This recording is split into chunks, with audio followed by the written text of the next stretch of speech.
الله رب العالمین آیات کریمه کې مونږ او تاسو ته چې چا کلمه ویلي چې لا اله الا الله محمد رسول الله خصوصي طور باندې خطاب کوي، فرمای ایمان والاو. قانون د الله دا دی کله الله رب العالمین عام خطاب کوي یا ایها الناس، اے خلق، چا کلمه ویلی کنی ویلی ټول خلقو ته خطاب کوي، فرمای اے خلقو. کله الله خاص خطاب کوي، فرمای یا ایها الذین آمنوا، اے ایمان والاو چې ایمان مو راوړئ، کلمه مو ویلې ده. د الله قانون دی په خپل کلام کې وختن په وختن باندې خپلو بندگانو د چې هغه مؤمنان دي او که غیر مؤمنان دي کلمې ویلې او که نه ده ویلې هغوی ته یاداشت کوي، ریمایندر ورکوي چې ورې ځان ساتئ، ځان تیار ساتئ، خبردار ساتئ.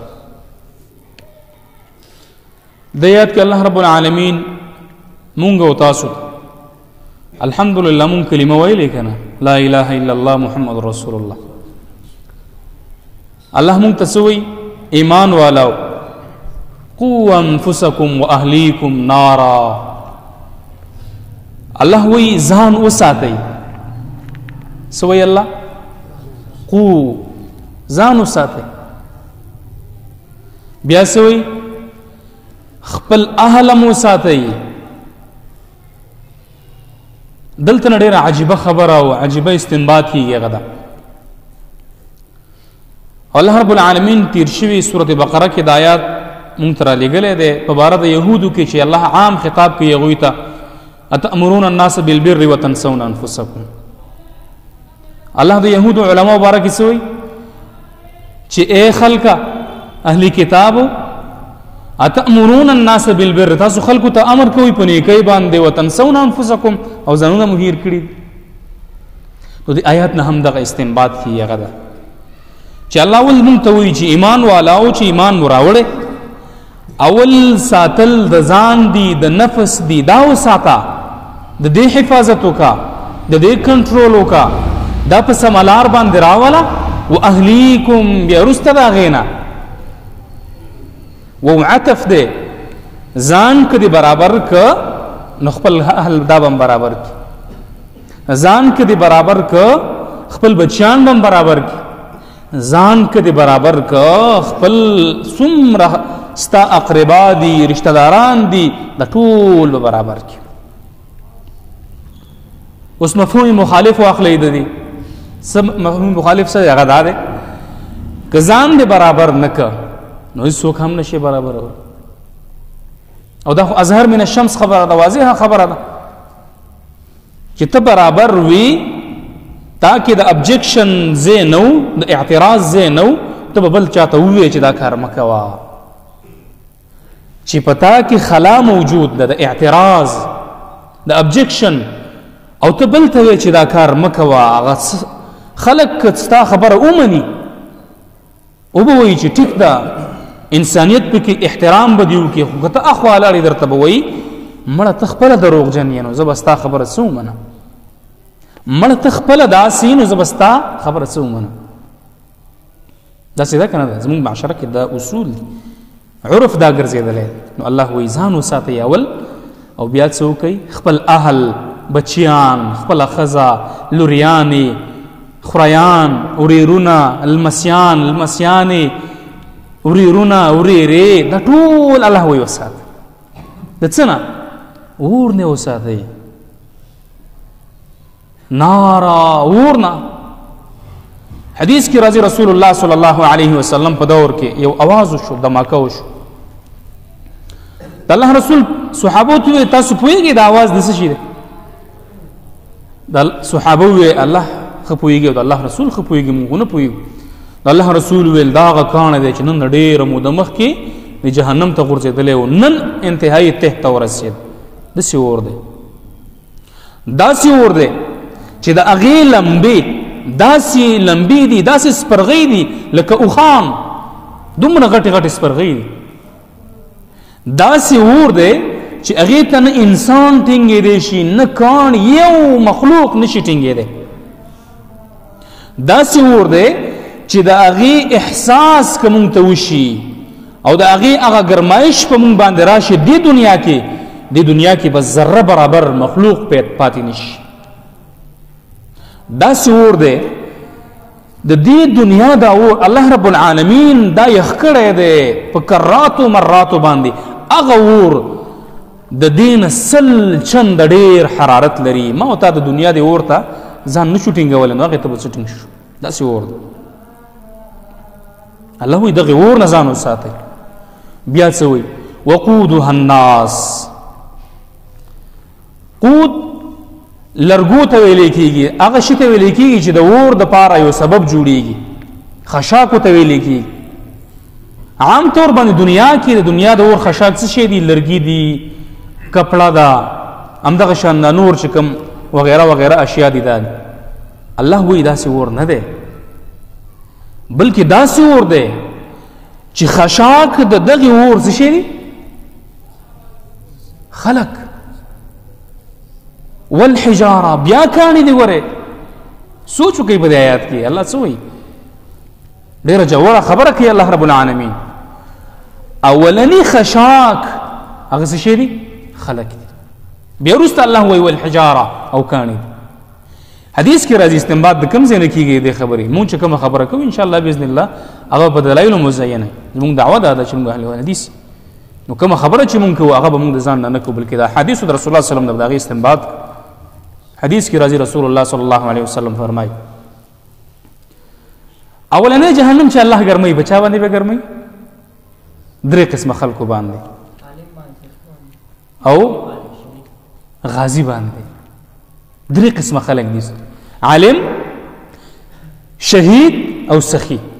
سوچ وکړئ عالم څومره اوچته درجه لري په معاشره کې. دا د معاشرې سترګې دي. کله چې د انسان سترګې ړندې وي هغه لیدل نه کوي. که په یو معاشره کې علما نه او هغه علما بیا دا خبره سوچ کوئ، ذهن کې دا واچوئ، هر سورګیره دا شاګون نه، هر پګړی والا دا مولا نه، هر رومال والا دا مولا نه. العلماء الف لام د علما پوهېږي دا الف لام تعریف دپاره هغه علما چې رباني علما دي، قرآن او حدیث والا دي، دعوت د قرآن او د حدیث کوي. دغه علما حدیث کې سره راځي اولنی جهنم چې ګرمېږي په عالم باندې به ګرمي. الله به ورته وایي علم مې درکړی زما دپاره دې څه کړي دی؟ به وایي الله ما دعوت کړی دی، پلانکي ځای ته تللی وم، دا مې کړی، پیسې مې لګولې، خلک مې دین ته راولي. الله به وایي نه نه دروغ دی. ملایکو ته به وروکي ونیسئ، خودو ونیسئ، جهنم ته الټه ورسئ.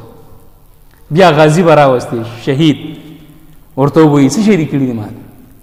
او به الله ما وینه توی کړی ده او جنګ مې کړی دی او جهاد مې کړی دی، دا مې کړی. الله به نه نه نوم دپاره دي. ملایکو ته به وایي پړ مې جهنم ته ورکړه. سخي به راوستی شي، تپوس پته الله وکړي دومره مال مې درکړی او مالداري مې درکړې وه، کروړه وي، ارباب روپۍ وي، عزت مې درکړی او مالداري، شهرت، ګاډي وغیره، ما لپاره دي څه کړي؟ او وایي الله ما صدقې کړي دي او خیراتونه مې کړي دي، زکاتونه. الله به وایي دا دروغ وایي راوینیسه. ملایکو ته وایي جهنم ته ورغورځه.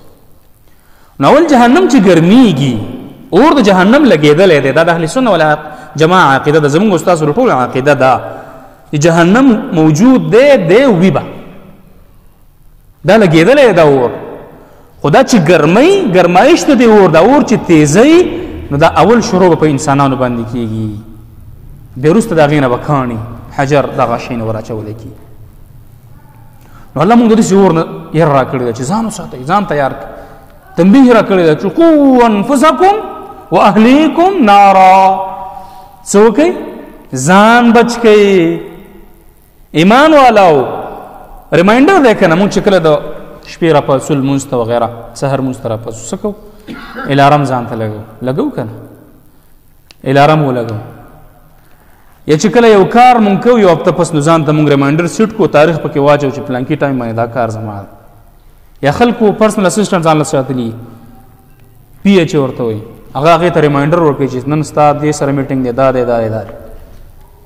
نو دا الله رب العالمین مونږ ته ریمایندر راک چې داسې نه ده. ګورې چې تاسو لګیا وئ په زندگی کوئ په دې کې او تاسو نه الله ته پوښتنه نه کوي نه او تاسو ګور الله عبس هم نه پیدا کړی سوچ مو چرته دا رانه شي چې موږ الله سره پیدا کړی ډېر کله انسان ذهن ته سوال راځي الله وایي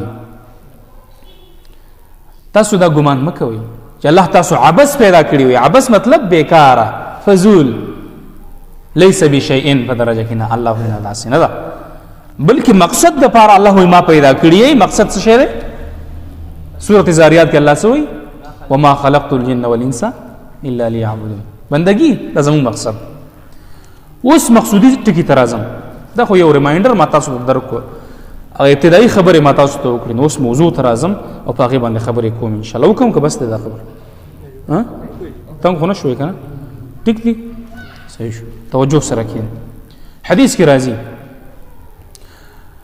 د دې خبرو نه مخکې چې ما دا کمی خبرې وکړي دا مې ولې وکړې هغه دې دپاره چې انسانان بني نوع انسان که پښتون دی که پنجابی دی که بلوچ دی که سندھی دی که فارسیوان دی که تاجک دی که انګریز دی ټول د چې جهنم ته ځي وجه څه ده مهمه وجه د جهنم ته تګ د انسان څه ده نو حدیث کې راځي رسول الله صلی الله علیه وسلم فرمای حدیث ته معاذ دی ډېر اوږد حدیث دی خو هغه کې الفاظ داسې رسول الله صلی الله علیه وسلم معاذ رضی الله عنه ته وایي چې ثقلتك امك يا معاذ وهل يكب الناس في النار على وجوههم او قال على مناخرهم الا حسائد السنتهم معاذ رضی الله عنه ته پوښتنه کوي د الله رسول جهنم ته داخله کولی زی د الله رسول ورته وایي اے معاذ مور دې در باندې بورا شه مور دې در باندې خپه شه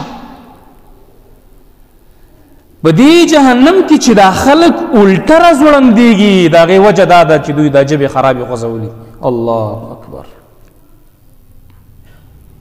د الله رسول څه وایي ثقلتك امك یا معاذ اے معاذ مور در باندې بوره شه مور در باندې خفه شه مور ته دې خفګان ورورسېږه په دې جهنم کې دا خلک نه دي راځوړن شوي مګر د ژبو د وجې نه راځوړن شوي دي الله اکبر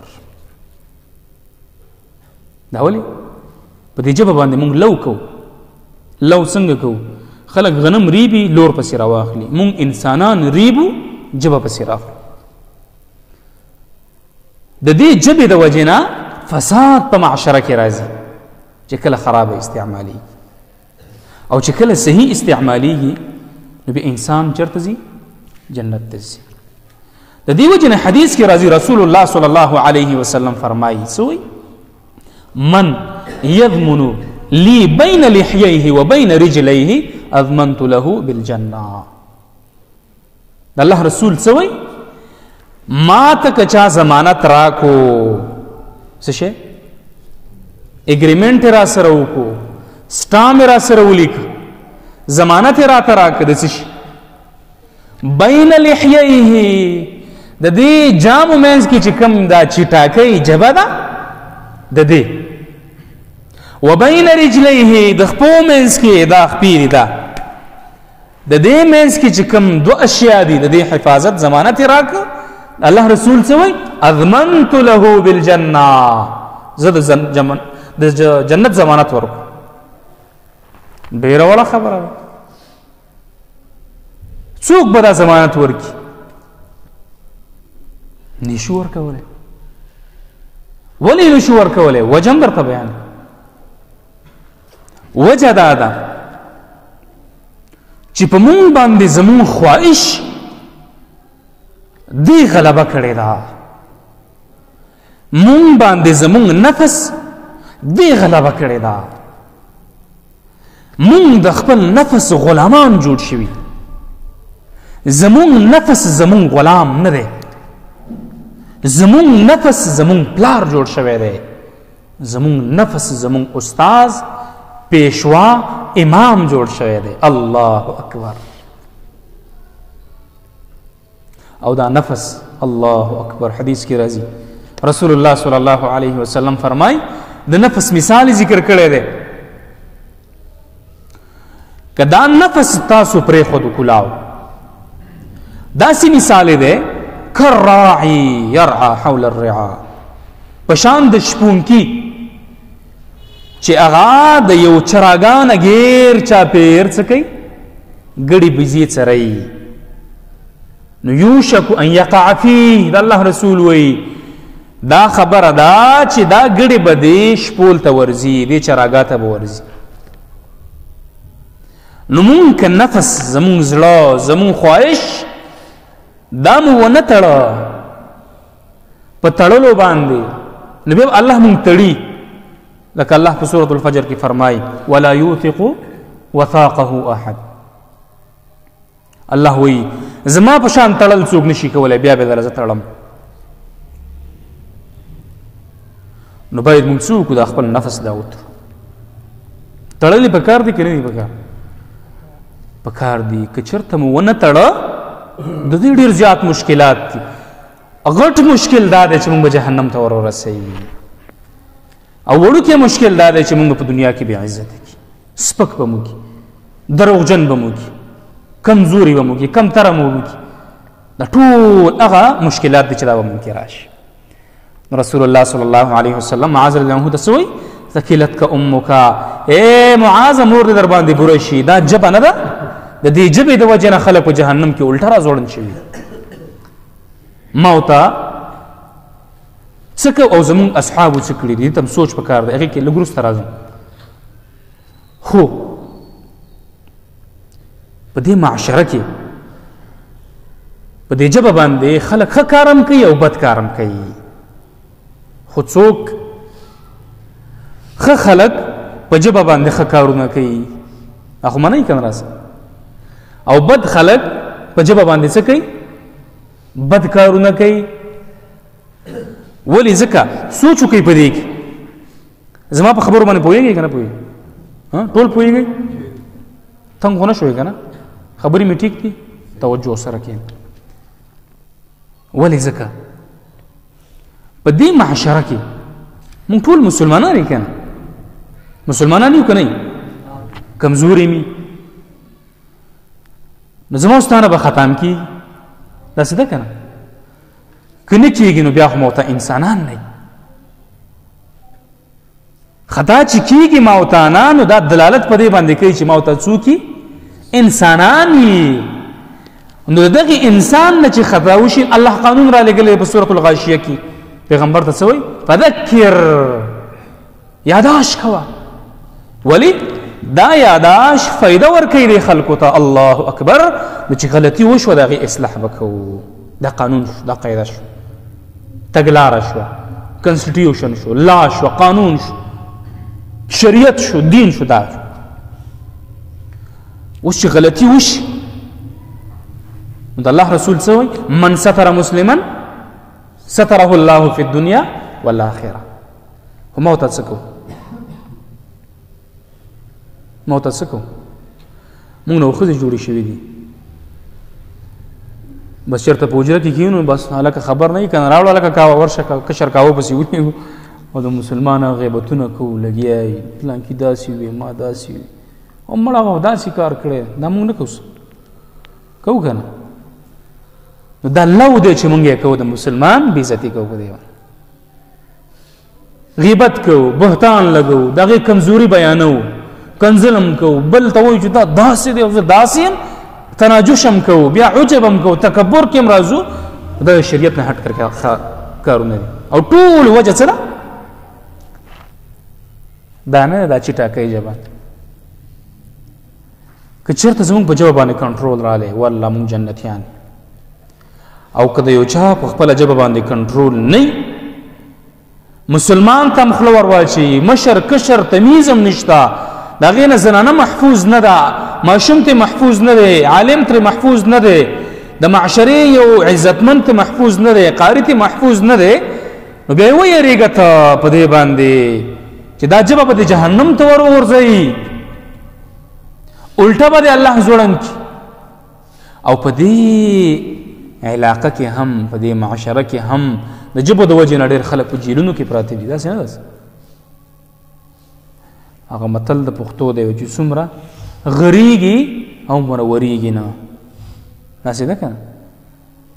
نو هسې بې ځایه خبرې نه وي پکار، د قانون خلاف هم نه دی پکار، ځکه مونږ په معاشره کې ژوند کوو، مونږ به دا قانون مراعات کوو، د دې ماتحته زندګي به تېرو، بیا به مونږ ته څه امن به سکون به ورورولي به. او چې کله مونږ بغاوت کوو د قانون نه، نو بیا به څه فساد به خون خرابه به وغیره. ابو بکر رضی الله عنه بارک راضي ډیره تفصیلي موضوع ده، خو ارمان چې ډیر وخت را سره وي او تاسو سره ډیر وخت وي او ما هم ته ښه خوند اخیستی او تاسو هم ته خوند اخیستی، خو نه کېږي، وخت کم دی. که زه بیان کوم تر ماسخوتنه پورې نو دا ختمیږي نه. اختصار سره صرف یو واقعه بیانوم او بیا تفصیلي یو مسله بیانوم، بیا خپله خبره ختم. هغه ده ابو بکر رضی الله عنه دا ناست دی او دا خپله ژبه یې رانیولې ده او په دې باندې زور کوي، داسې چک پې لګوي. عمر رضی الله عنه پرې رادننه شو، الله اکبر، خلیفه امیر المؤمنین پرې رادننه شو، ورته وایي محیا ابو بکر، مه کوه د الله بنده، دا څه کې ژبه باندې چکونه لګي. هغه وایي ابو بکر تا ته پته نشته چې د دې ژبې د وجې نه څومره تکلیف انسان ته رسیږي او دا ژبه د انسان څومره بېخکندي کوي. الله اکبر. هغه زموږ سلفو مشرانو د هغوی دا طور طریقه وه.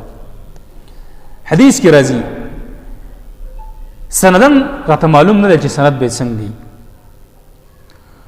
وی کله چې دا بدن سحر کې په دوی باندې شپه تېره شي، سحر شي، د بدن هر یو اعضا دا ژبې ته سوال کوي چې خیال کوه وره چېرته غلطه ونه خوځېږي، خیال کوه وره غلطي ونه کړي، خیال کوه چېرته خطا درنه واقع نه شي. ولې که چېرته ستا د وجې نه غلطي تا وکړه، مونږ دې هم تباه کړو، ځان دې هم تباه کړو، او که چېرته ته صحیح شوې مونږ هم صحیح. الله اکبر. سپینې وړۍ زړو اهل حدیثو غیرتمندو پښتنو کله مو ځان سره سوچ کړی، کله سحر کې را پاسېدلي وي، ځان سره محاسبه کړې ده او دا ژبه مو داسې نیولې ده چې ستا د وجې نه ما مسلمان ورور ته کنځل کړي، ستا د وجې نه ما په مسلمان باندې بهتان لګولی، او دا هم نه ده چې صرف مونږ بهتان ولګو، نه، د مسلمان زړه مې ازار کړی دی، هغې پسې مې خبرې کړي، هغه د ځان نه هم نه خبر، بېغمه چېرته د الله بندګي کوي، یا مسلمانه ښځه ده په معاشره کې، هغې پسې مونږ لګیا یي.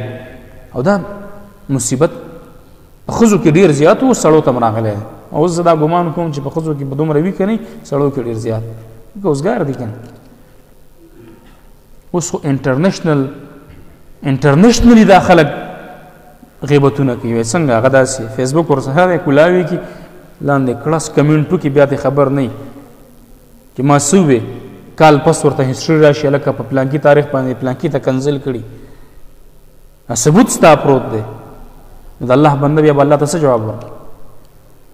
غلطه خبره دې کړې ده، چا پسې دې غلط پوسټ کړی، غلط نشریات دې کړي، ویډیو دې جوړه کړې ده، آډیو دې جوړه کړې، د هغې عزت نفس دې مجروحه کړی دی، نو دې الله تپوس کوي. ګوره داسې هم نه ده. الله قرآن کې څه وایي؟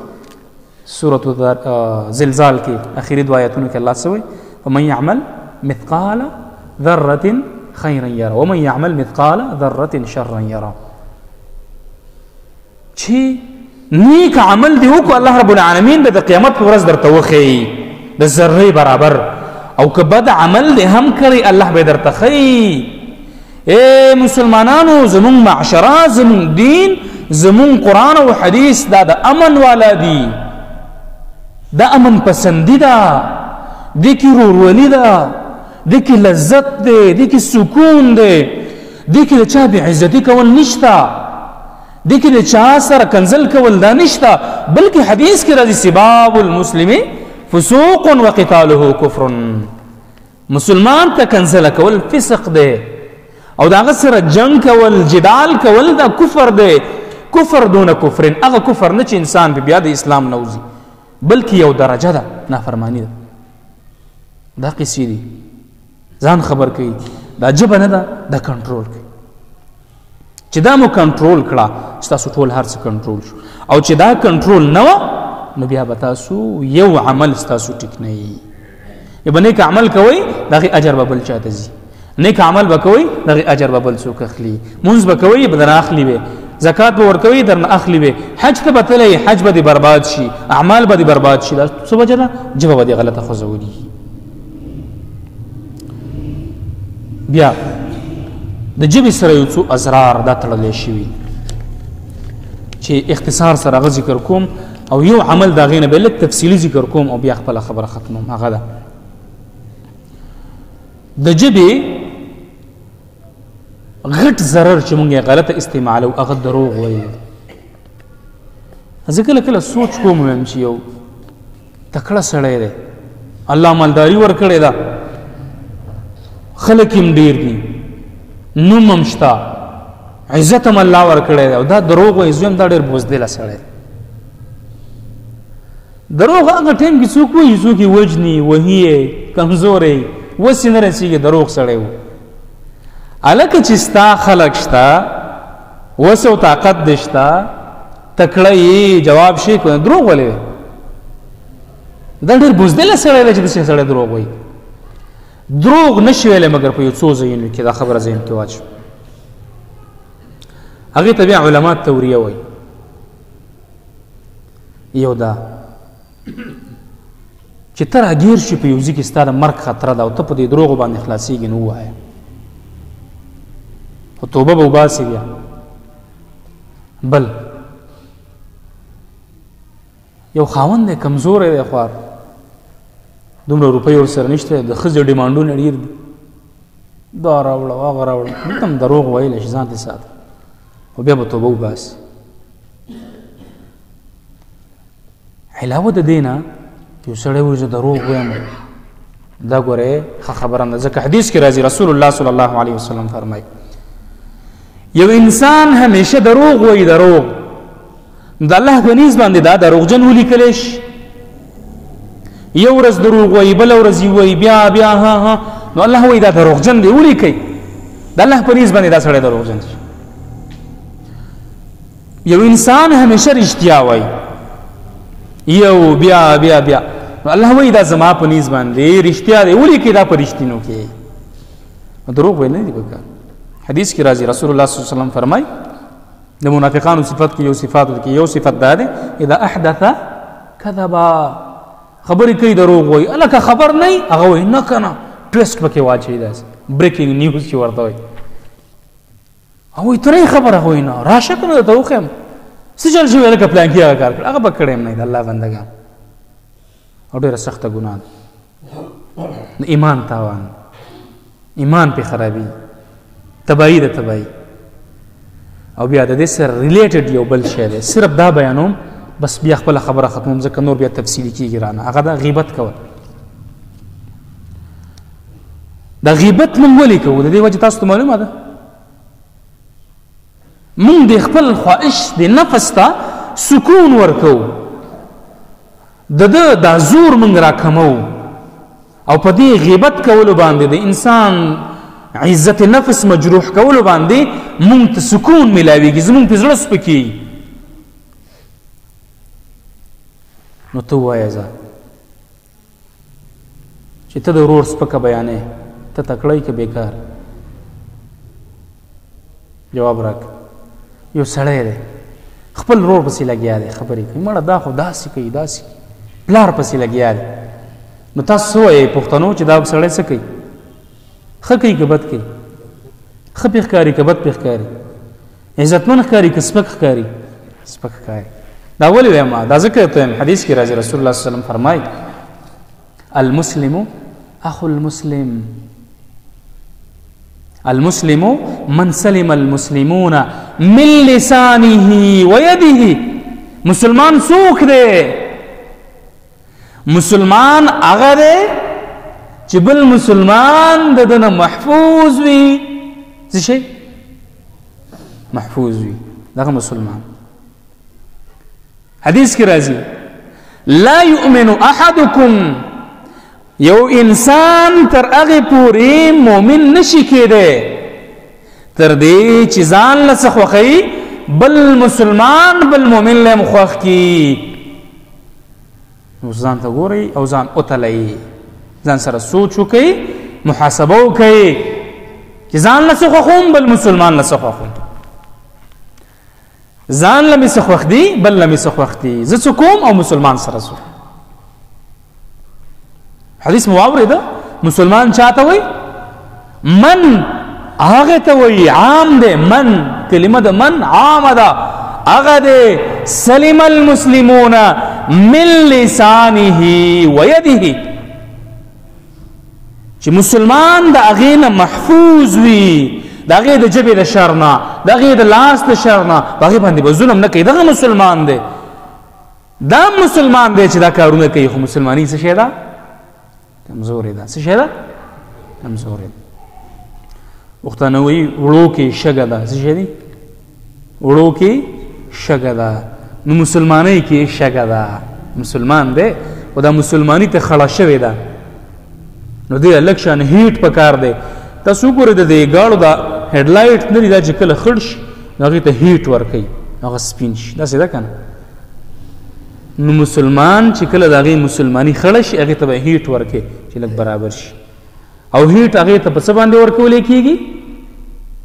تزکیه باندې، محاسبه باندې، په قرآن او حدیث باندې چې بیان ته کینی، وعظ ته کینی، علماو ته کینی او د هغوی نه څه واوري او په خپله زندګۍ کې عملي کړي، نو دا د هیټ دی. نو دویم قبیح صفت چې زمونږ او تاسو دی د ژبې د وجې نه څه شی دی؟ غیبت دی. غیبت څه ته وایي؟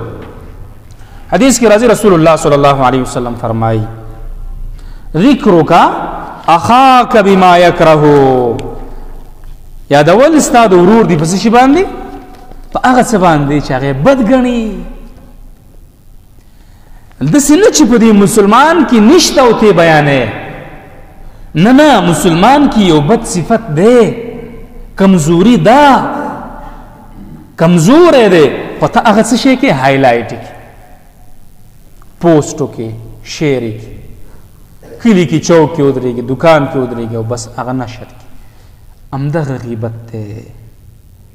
ذکرک اخاک بما یکره، یادول ستا د ورور دی په هغه څه باندې چې دی بد ګڼي، دغې ته غیبت ویلی کېږي.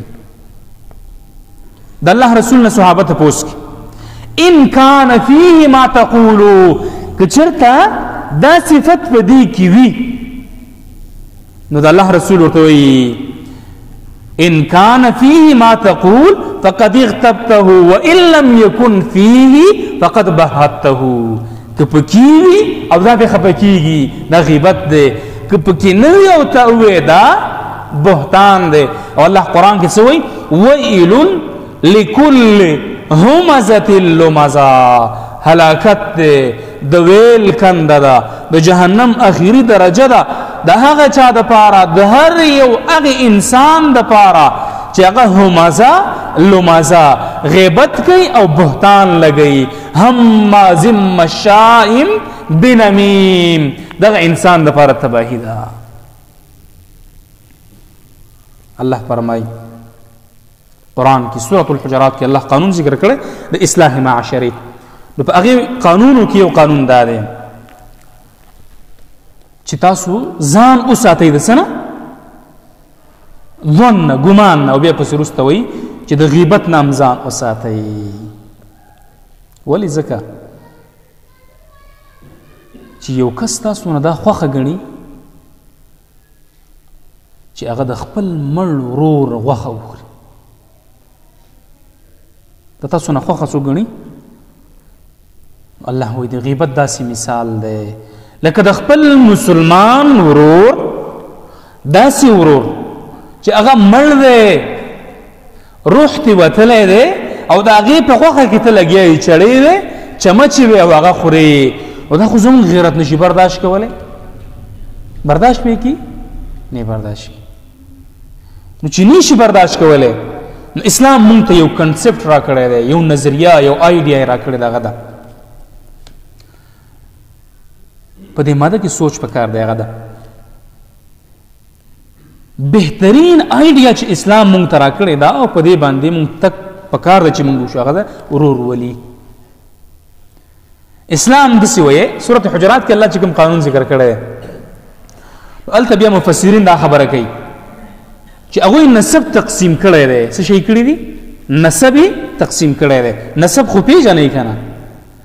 شجره نسب چې ورته ویلې کېږي، پشت چې ورته ویلې کېږي، دا دوه قسمه خلک دي. هغه کم دي؟ یو نسب د وینې دی، ریلیشن یا ریلیټیو چې ورته ویلې کېږي، د وینې رشته دار. یو نسب دینی دی،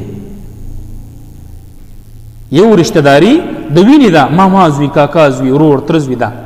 یو نسب د ورورولۍ د اسلام دی. نو فقها وی، علما وی، مفسرین وی چې نسب د دین دا مقدم دی په نسب د وینې باندې. یعنی دا کم زما ورور چې دا خو دی، اوس که زما د ورور او د یو مسلمان لانجه راله، کلمه گو مسلمان دی، زما ورور که په ناحق باندې، نو موږ پښتانه خو اکثر خپل ورور سره ودرېږو که نه، داسې کوو ښه هغې لپاره ټوپک هم رالو، تمانچه هم رالو، ډانګي هم رالو، تاڼه تحصیل هم کوو. خو شریعت وایي داسې نه ده.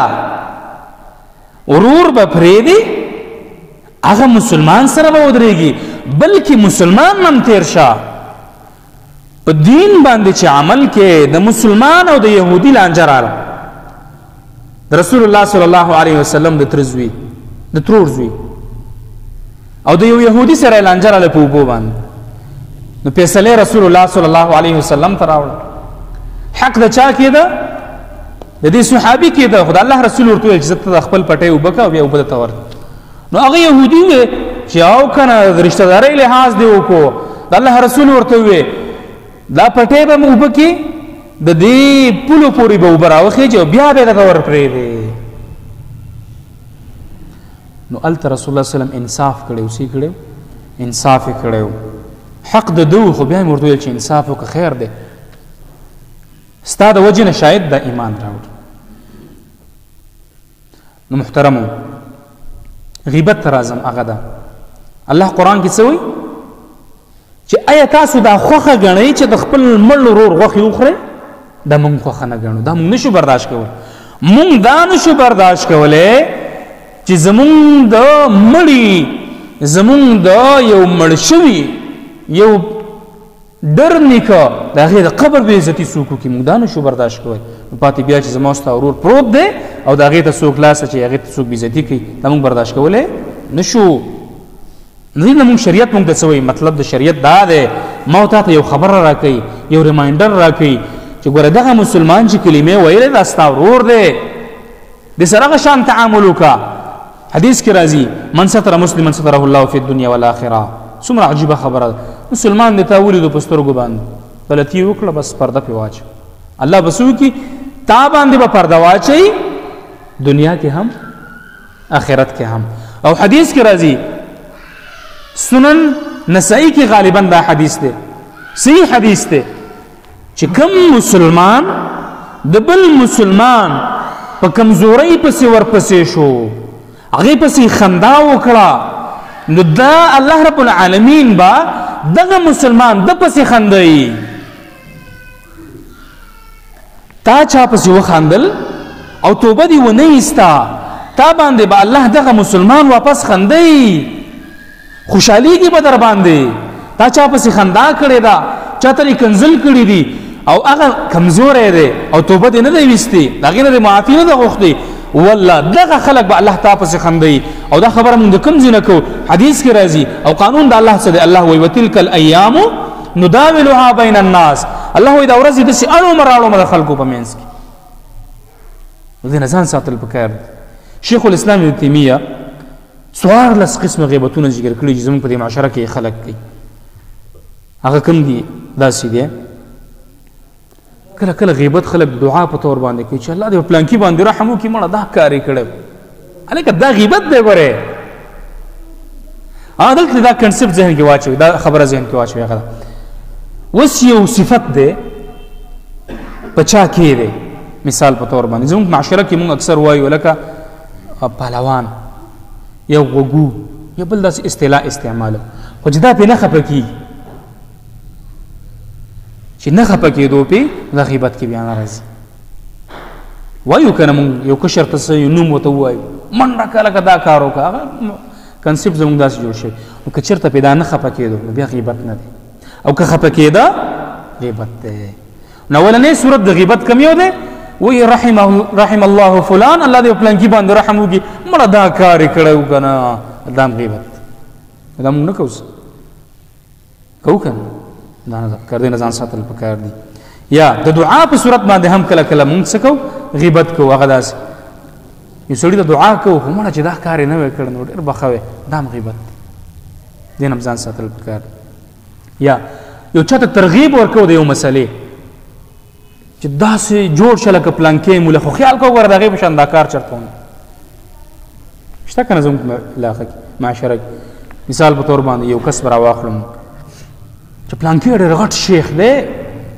الله دې تا د هغې په شان عالم جوړ کړي خو خیال کوو ګوره چېرته دا کار ورسره ونه ترغیب ورکوو تیزی ورکوو خو ضمن کې ورسره څه وکړي غیبت همدغه رنګ د چا صفت بیانو او په صفت کې موږ څه وکړو غیبت وکړو دا مختلف طریقې دي چې دا مونږ کوو غیبتونو کې اخته یي باید د دې نه موږ ځان وساتو ساتو به انشاءالله ځان کوي او اخیره خبره هغه خاص کر زنانو ته کوم هغه دا حدیث کې راځي رسول الله صلی الله علیه وسلم فرمای صنفان من اهل النار دو قسمه خلق چې دا د اور والا دی جهنم والا دی الله رسول وی لم اراهما ما نه دي یو کم دی قوم معهم سیاط كأذناب البقر يضربون بها الناس یو هغه خلق دي چې د غواګانو د لکوي په شان ډنډې ورسره په دې باندې خلک وي ظلم دی کوي الله رسول وی صنفان من اهل النار دا خلق د اور والا قانون ورسره دی کل کر به دا خبره وضاحت سره صراحت سره چې د چا په ذهن کې شک پیدا نشي د قانون والا دی زور ورسره دی د کنسټیټیوشن خاوندان دي پرسن افلا دی زندگی کوي قانون د هغې تابع دی هغه قانون نافذ کولو والا اداره ده خو څه کوي ظلم کوي یو مسلمان سره الله اکبر زورور دی هر څه ما تحت دی او د بل سره ظلم کوي د الله رسول وی صنفان من اهل النار لم اراهما دي د جهنم والا خو ما نه دي لري زما په زمانه کې نشتا یو قوم یضربون داسې خلک دي چې هغه خلک وي ډنډې ورسره کوتکونه ورسره چیترې ورسره او په هغې باندې ظلم کوي ظلمن دا خبره اورئ دا قید د دې خبرې سره یو خو هغه خلک دي چې هغې ګناه کړې ده ګناهګار دي د هغې لپاره سزا په کار ده چې ورکړي شي او یو داسې خلک دي چې هېڅ یې نه دي کړي بې ګناه دی ته په هغې باندې ظلم کوې نو د دې سړي د وجې نه چې ظلم دې پرې وکړو الله به جهنم ته بوځي دویم ونساء کاسیات عاریات ممیلات مائلات رؤوسهن كأسنمة البخت المائلة دویم هغه زنانه چې هغه څه کوي زنانه دي کاسیات کپړې اغوستلې دي عاریات خو بیا هم برمنډې دي دو تفسیر دی یو دا کاسیات شریعت منی عاریات خو په شریعت باندې صحیح طریقې سره عمل نه کوي یو دویم نساء زنانه دي کاسیات کپړې اغوندلې دي خو عاریات برمنډې دي داسې کپړې دي تخر ښکاري خپې ښکاري هر اندام ښکاري داسې زنانه باندې د الله رسول وی دا د اور والا ده حدیث کې راځي رسول الله صلی الله علیه وسلم فرمایي د جنت خوشبو در 50 کاله په اندازه باندې انسان احساسولی شي خو دې خلکو باندې الله حرام کړی ده د جنت بوی په دوی باندې حرام دی بل هغه زنانه فیشن کوي مائلات ممیلات بل انسان ځان ته مائله کوي داسې لباس یې کړی داسې زیورات یې اچولي داسې میک اپ یې کړی داسې پیزار یې اچولی چې هغه ځي د بل انسان په زړه کې هغې ته داسې خواهش شانته راځي داسې میلان یې ورته کېږي او دی دا کار کړی د دې دپاره یې زنانه د لوانه ده داسې سپری لګولی دی چې هغه ځي د هغې احساس په عام سړي باندې کېږي د دې احساس د خوشبوی د وجې نه دغه انسان د دې زنانه په گرفت کې راځي هغې ته میلان کېږي او دا زنانه د دې د وجې نه زناکاره ګرځي داسې لباسونه یې اچولي چې بربنډه یې لباس وي خو نه وي دومره تنګ نري دا لباسونه یې اچولي بل روانه وي افسوس مونږ د کله کله په دې باندې راشي حجاب پردې ته وایي حجاب خلق دی لکه چې خلق ځان توجه د خلکو د ځان نه واړي داسې لباس یې اچولی چې د هغې لباس ته کتل خو پرېږده وپرېږده بیا یې داسې حجاب اچولی په هغې باندې چا شیشې لګولي چا پې دا ګلکاري کړي ډیزاین یې پې کړی یا داسې انداز کې اچولی که یو څوک نه ګوري ورته ګوري نو دا ممیلاتن کې راځي دغه زنانه هم جهنمی ده جهنمی صفت والا زنانه ده او بله هغه زنانه چې هغه دلته د کوپې شان نه وي ډېره زنانه به تاسو لیدلي داسې ویښته را جوړ کړي او داسې یو شی ته جوړ کړي هغه د اوښ په شان د اوښ دا کوپې نه وي دا شی ته جوړ کړي یا زمونږ اکثر زنانه په کور کې خو پرېږده وپرېږده بهر هم لوپټې نه اچوي او دا ویښتان یې راټول کړي او داسې یو شی پې لګولی الله رسول وایي ګورئ که اسلمت البخت داسې زنانه چې د سرونه داسې یو شی جوړ کړی دا هم د جهنم والا دي د دې نه ځان ساتل پکار او اخري صفت د زنانو دپاره هغه ده کومه زنانه چې غواړي جنت ته لاړه شم دوه کاره دي وکړي ډېر اسان جنت دی یو 5 وخته لمونځ پابندۍ سره دا وکړي او بل اطاعت د خپل خاوند چې دا یې وکړه دوه کارونه مؤمنه ده مسلمانه ده د الله رسول ته د جنت زیری ورکړی چې بس دا جنتۍ زنانه ده الله اکبر خو مونږ تې لري مونږ خو دغه طرف ته ورځو نه که نه اخره کې الله رب العالمین دی د معشرې چې دلته کوم ځوانان دي او کوم کار یې شروع کړی زه تاسو اپریشیټ کوم ستاسو نه مننه کوم الله دې تاسو توفیق درکړي الله دې ستاسو په دې ګامونو کې برکات واچوي الله رب العالمین دې ستاسو دا کار د اجرې نه شروع شوی مسجد ته رالی مونږ به دعا کوو چې دا په دې ټوله صوبه کې یو نظام جوړ شي او بیا د صوبې نه ټول ملک ده او د ټول ملک نه ټولې دنیا ته خور شي الله رب العالمین دې ستاسو په عمرونو کې برکات واچوي او دا مه وایئ چې تاسو ګرځئ ګش کوئ یا څوک راغواړئ دا فضول دی نه الدال على الخير كفاعله هغه سړی چې چاته لاره ښیي چاته دعوت ورکړی او دلته راغلی یو بیان یې واورېده د دې دومره اجر دی څومره چې د دې انسان کېږي تا ته هم الله دومره اجر درکوي نو تاسو په دې باندې مه ناامیده کېږئ خواري وکئ کوشش وکئ او جاري وساتئ زمونږ یو استاذ و د فزیکس ټیچر و زما په 8م کلاس سراج الحق نومې مونږ به چې کله هغې ته ټسټ ورکړه نو ویری ګوډ به هم راته ولیکه 9 نمبر به هم راکړي خو بیا مې لاس ونیسه نو 2 چوکې به هم ووړ وی ښه دی بچو نور هم ښه کا ښه دی بچو نور هم ښه کا نو زه هم دا وایم چې ډېر ښه کار دی جاري وساتئ مونږ به دعاګانې کوو مونږ ستاسو خادمانی او تاسو دا کار جاري وساتئ الله دې ټولو کې برکات پیدا کړي الله دې زمونږ د معاشرې چې کوم مشکلات دی الله دا حل کړي الله رب العالمین په دې ناس مجلس کې چې کوم خلک دي دوی کوم حاجات دی الله دا پوره کړي الله د دوی کوم قرضداري دي الله د هغوی قرضونه خلاص کړي د چا بچي نه الله دوی ته بچي ورکړي الله به اتفاق منصیب کړي الله مونږ د یو کلمې ورونه خامخا مونږ کې به زړه بداوي زمونږ د زړه د یو بل تسپین کې الله دې په دې خبرو عمل کولو ما ته او تاسو ته توفیق راکړي جزاک الله خیر بارک الله فیک